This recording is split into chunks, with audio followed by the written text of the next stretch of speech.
And now, it's time for the Well-Read Llama with your host, author Erin Mifflin. Happy Thanksgiving, listeners! I hope you are feeling truly thankful as we head into this holiday. The middle of November tends to be a very busy time at school, and I am always ready for Thanksgiving break. I love to cook, so getting ready for the big meal isn't a big deal for me, as long as I am awake at the right time to put the turkey in the oven. Thanksgiving break is also a good time to do some reading. What's on your to-be-read list over the holiday? Today, I'm excited to talk to Julie Klassen, the queen of Christian Regency fiction. If you enjoy classic authors like Jane Austen, Charlotte Bronte, and Elizabeth Gaskell, you are sure to enjoy Julie's stories. She's had a busy year with 3 separate releases. One is a Christmas novella, one is a new Gothic mystery, and one is a 10th anniversary re-release of a book that is close to her heart. I can't wait for her to tell you all about them. Before we begin, I'd appreciate it if you would take a moment to follow me on social media. I had a big announcement last week, and if you missed it, you can go find it on Facebook or Instagram at author Erin Mifflin. Thank you for all who have been celebrating with me. It means so much to share this joy with you. Now, let's bring in our guest. Well, hello, Julie, and welcome. Thank you so much for inviting me, Erin. Yes. Now, your new book, Whispers at Painswick Court, is coming out in a couple weeks. Can you tell us what the story is about? Happily. Well, this one is about Anne Loveday. She's a surgeon's daughter, and she is determined to remain single and live a useless life because she's kind of tired of her stepmother's matchmaking schemes. So she is asked to serve, to step in as a sick room nurse to the village matriarch. And being a surgeon's daughter, she has experience with that, so she agrees, even though she has reason to resent this woman because she kind of spoiled the happiness of her sister by forbidding her nephew to marry her. So she goes to live in this old manor house, rumored to be haunted, and there's a couple of people, 2 grown nephews and a grown daughter who she knows from her childhood. And Anne is soon caught up in kind of escalating events. Are they accidents? Is someone trying to kill her patient? And she even finds herself in danger and a suspect. And she finds her heart and her determination not to marry in jeopardy as well. Kind of a whodunit and also a Regency romance at the same time. Right. Now, it's fun to see you go back to another mystery story. Where do you get your inspiration for these more Gothic stories? Well, I think what it really boils down to is I love a brain puzzle. I love to pick up a book and start reading and be kind of swept up and not know right away what's going to happen. I want there to be that extra. I love a romance, but I love a little extra where you don't know what exactly is going on. Are people who they say they are, that kind of a thing. So I do love something to kind of figure out. And I also really love British mysteries in general. My husband is a nonfiction reader in general, but for some reason, if we're on a long road trip and we want to listen to an audiobook, we both love British mysteries like Agatha Christie, Poirot, Marple, those kinds of things. And we also love to watch them. So I think that's where it started, just spending more and more time watching mysteries and whodunits and wanting to write some for myself. So I'm glad I get to get back and do some more mysteries. Yes. Now, this book sounds like it has a full cast of characters. How do you keep everyone straight while writing? Well, I hope I do. I know as a writer, I don't know if you use Scrivener, Erin, but I do use Scrivener, which helps me usually have a cast of characters kind of on a tab. But also for a mystery, I find I also need usually a spreadsheet with just, the characters and where is everyone when? Who was where when? Because sometimes it's when even though you don't see all the things going on behind the scenes, with the red herrings and who was not where they said they were and all this, I do find a spreadsheet for a mystery just with basic timings for each character very helpful. So 2 things, Scrivener and a spreadsheet. Oh, very good. Now, a few months ago, you released a Christmas novella which wrapped up your On Devonshire's Shores series. Which summer sister gets her long-awaited romance in that book? Well, we finally get a happy ending for Sarah, who is our anchor character. She's the responsible sister who's been trying to hold the family together. They're trying to make a go of their kind of guest house or boarding house to make ends meet. So she's kind of been putting off her own kind of happiness for the family.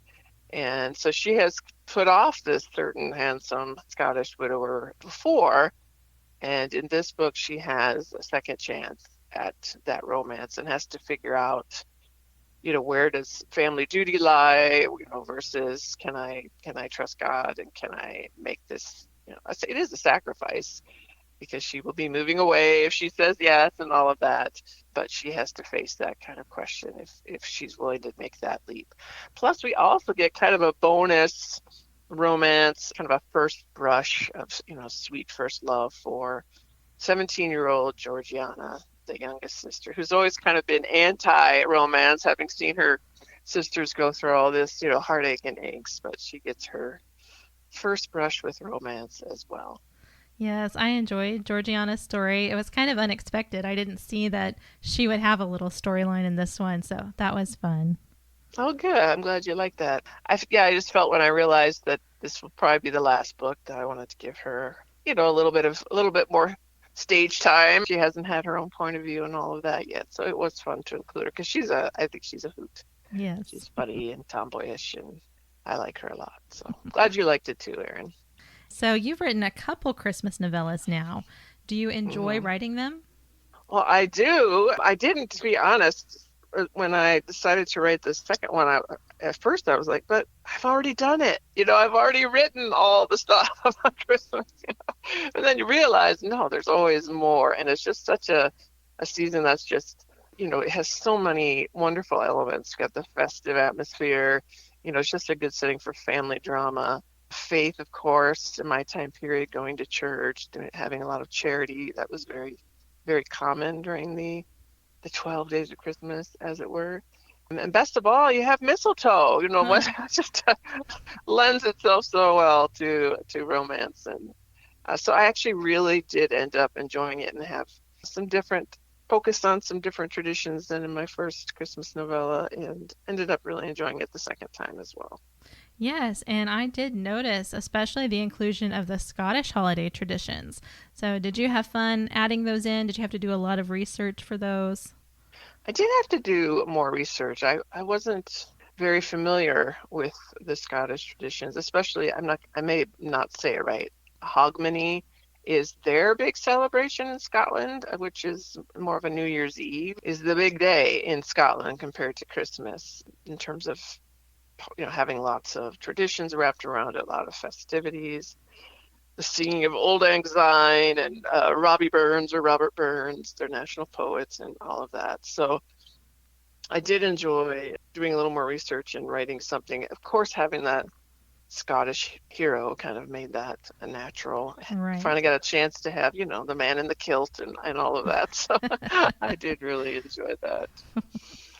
So both of your series, On Devonshire Shores and Tales from Ivy Hill, are more English village tales than Gothic mysteries.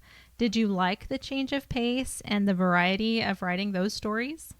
I do. I like that. Well, one, I do like that my publisher is flexible. They do really kind of want me and to stay in the Regency era, and that's a world I love and I'm comfortable in. But they're happy for me to do some little differences in the stories, to have a marriage of convenience here, or a more Gothic story here, or an actual murder whodunit in another, but keeping the same time period and keeping romance involved, which is something I love anyway. It lets me to have some variety, even though I'm staying in the same time period. Because I do have some people who say, well, what are you going to do after the Regency period? But for me, I don't feel bored. I don't feel like it's time to move on. I do like trying new things within it, but thankfully my publisher's on board and readers still seem to like that time period. So that's where I plan to stay. And I have another kind of more Gothic story in mind for the next one. And I don't know, maybe I will go back to another village story at some point. I don't have one of those planned currently, but time will tell. Yes, I remember when I had Sarah Sundin on the show for an interview, and I asked her if she could write anything besides World War II, what would she write? And she said, well, I think I'd just stick with World War II. So sometimes you just know your lane. You know, that's where you're happy and where everyone else is happy too. Right. And I love England, and I love traveling there. I love, if I didn't know all the history, I'd say I love old England, 19th century England. Could I write a little bit more Victorian like Michelle Griep does? Probably. Could I go back and do a little more Georgian like Laura France does? Probably, though I don't like the clothes very much in the Georgian era. But I have no plans to change, but it's really the 19th century England, and even a little earlier in the late 18th century when Jane Austen was writing, are periods that really, really appeal to me. So earlier this year, you re-released your book, Lady Maybe, on its 10th anniversary. Why is this story special to you, and why was it important to get the re-release out there? Yeah, that is just, for me, it's like another example. One of my common themes or common spiritual arcs in my writing has long been grace, second chances, redemption, that sort of thing. Maybe because I became a Christian a little later and certainly had a lot of redemption needed. But I feel like this book is another example where I've been so grateful to God and to Bethany House Publishers for this kind of second chance at this book. It was kind of an experiment when it first came out. It's my one and only book that I did with a New York, secular publisher. Many authors like myself, you kind of like the idea of, can I reach readers who aren't shopping in the Christian aisle? Can I expand my audience? So that was, the idea of going into it. But I learned a lot, and I learned that is not the world for me, or not, as you said, not my lane. And God made that very clear. The publishing house laid off like 300 people, including my editor and publicist, who were supposed to be promoting the book about a month or at least 3 or 4 weeks before the book came out. So it didn't do all that well. Plus, I missed that really good Bethany House editing that I had gotten so used to. So I've been hoping to get those rights back for quite a while, but they held on to them. But when we were finally able to get them back, I didn't know if Bethany House would be game to reissue a book. I've never done that before, but they were willing to support me in that, and I was so glad to have a chance to update it, edit it, tone down maybe a little bit of the sensuality that went too far in places, but also emphasize the Christian content. It was there, it was already there, but just kind of emphasizing that. Plus, as a writer, I have learned a lot in 10 years. Yes. So the biggest changes were probably in, trying to streamline the writing, getting rid of some of the wordiness. Also, I learned a lot historically. I had some, pretty minor historical errors, but for a historical author, just, I got to fix that because I know better now. Right. So I was really glad for the opportunity to do those kind of updates as well, and have a beautiful new cover. And the expectations for that book are not huge, but it has already done better than expected, because I think a lot of people didn't see it the first time around, or were put off by the secular aspects of it. So yeah, I'm just super grateful for that chance to kind of have a do-over that one, and have it kind of lined up with the rest of my books or my brand. Yes. As well. So that's great. That's made this year very busy for you, hasn't it? Having 3 releases. You put your finger on it, Erin. This is probably the busiest year of my writing life, for sure. And on top of that, so they have the Christmas novella, which is, 60 some thousand words. So it's not a really short novella. It's, pretty long for a novella, and then the full length book as well. So, plus on top of that, for the last, 18, almost 20 years, I've had a deadline for my next book for the next year has always been January 15th. This year they moved it up to December 1st. Oh, wow. So I've also written a whole nother book this year on top of those 3 releases. So I'm tired, but also really grateful, because it's been a good opportunity, and I feel it's going to be you know what, it's going to be nice to have a December where I'm not still facing that January deadline. So I think going forward, it's going to be great. But yeah, this year was definitely a challenge in many ways. But I'm grateful that I get to keep doing this. Writing is my life dream come true. So I'm That's grateful. awesome. And that's a good perspective, even though it sounds like you kind of had to keep your nose to the grindstone to get everything done. Yeah, definitely had to do that, but it's been worth it. So I imagine this December you might be taking a little time off, but what is the next writing project that you have? So the book that's due December 1st. It's been to my first readers, and I have one I'm still waiting to hear feedback from, but it's coming out next December, and it's not a murder mystery per se. It's not a whodunit, but it does have some of those gothic elements, in terms of it's set on the kind of the windswept Cornish coast, a little bit of a Victoria Holt, Daphne du Maurier vibes in there, and it's a young widow who kind of, speaking of second chances, is kind of seeking a second chance, kind of leaving her really restrained life in her in-laws, a very wealthy but also very rigid home, and sets out to Cornwall to kind of collect her father's belongings. He has died out there. So she meets a couple of men, who have different agendas. She's back to the coast, kind of remembering who she was and finding a new lease on life. So I've really enjoyed it. It's a little bit different than the Whispers in Painswick Court.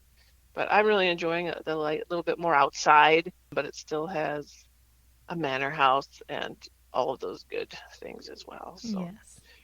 yeah, so that's due in less than 2 weeks, but I'm there. I just need Good. to make some tweaks and all of that. You Yes. know. Now, you and some other Regency authors have a Facebook group called Inspirational Regency Readers. For any listeners who might not be familiar with that, can you tell us what are some of the fun things you all do there? Well, thank you for bringing that up, Erin, because it is my favorite place on Facebook, and I'm not just saying that's really true. So this group, which is Erica Betch's brainchild, but hosted by Erica, myself, and Michelle Griep, it's a place where we talk about our favorite, adaptations of Jane Austen's work, places wish we could travel in England, reading in general, Regency information, and also we play annual games like Regency Bingo.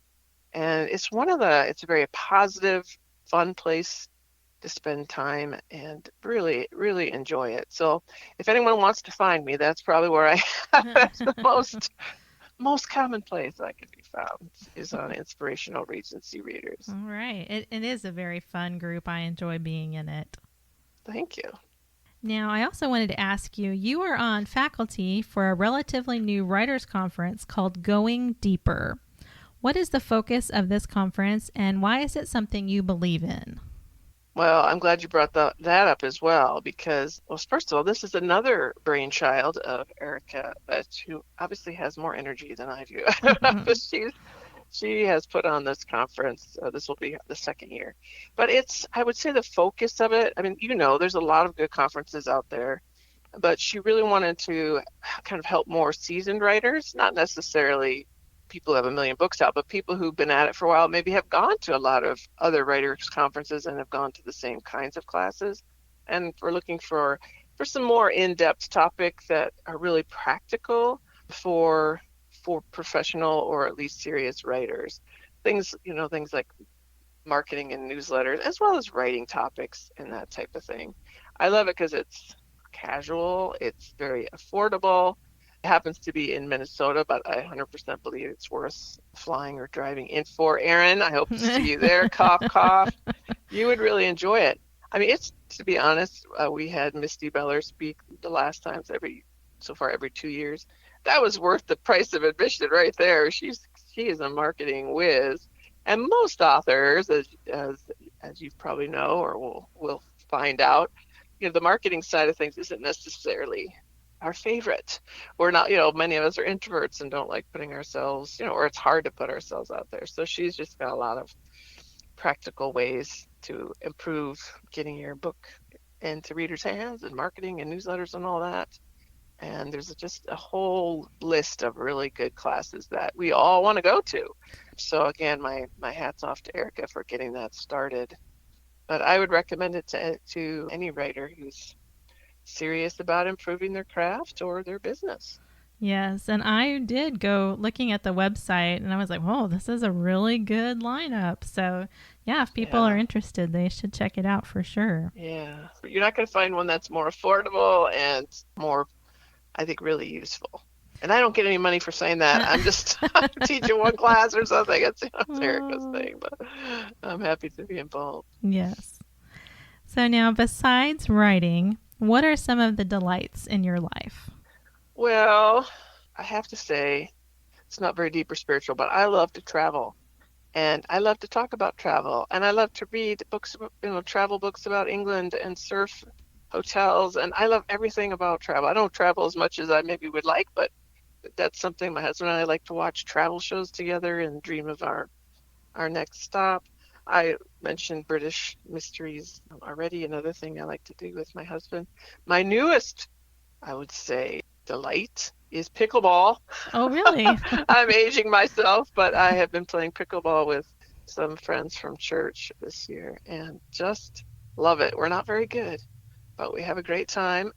We laugh a lot, and we're going to play inside. We've been playing outside, and we're going to play inside for the first time on Friday. So we're hoping that goes well. So part of that is spending time with friends. So that's maybe one of the reasons why I like it. But it is a lot of fun.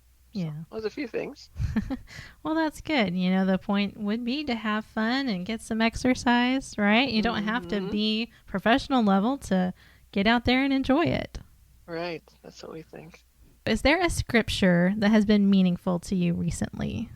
Well, there's a scripture that it's not so much recently, but I have been hanging on to it for the last several years. I'm sure many other people love it too, but it's Philippians 4, 6, and 7. Be anxious for nothing, but in all things, by prayer and supplication, with thanksgiving, bring your request to God, and the peace of God, which transcends all understanding, will guard your hearts and minds in Christ Jesus.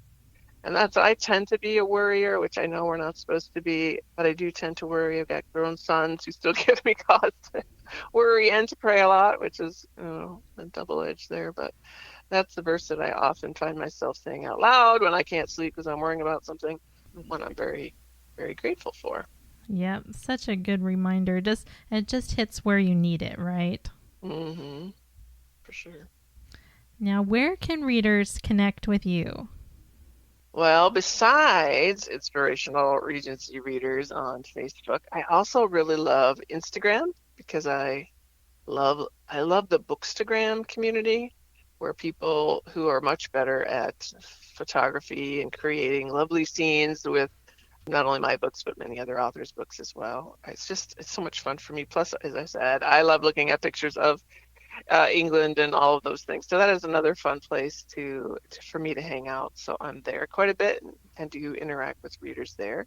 And of course, I have a website as well, julieklassen.com, and people can email me or sign up for my email list through my website. And I'd always be happy to hear from people that way as well. Listeners, I hope you will go to julieklassen.com to learn more about Julie and check out her wonderful list of books. Let me spell her name for you. JulieKlassen.com. And don't forget to check out, if you are on Facebook, that Inspirational Regency Readers group. As she mentioned, it's run by Erica Vetch and Michelle Greep, and they just have a lot of fun over there. If you enjoy Julie's stories, Erica and Michelle are two authors I would definitely recommend who write the same style of books. Of course, they all have their own unique stories and styles. Michelle's are sometimes a little more spooky, I would say, but they're lots of fun. I always enjoy them because even though they are a little more spooky, they have such great light in them as well The light shines so well in the darkness.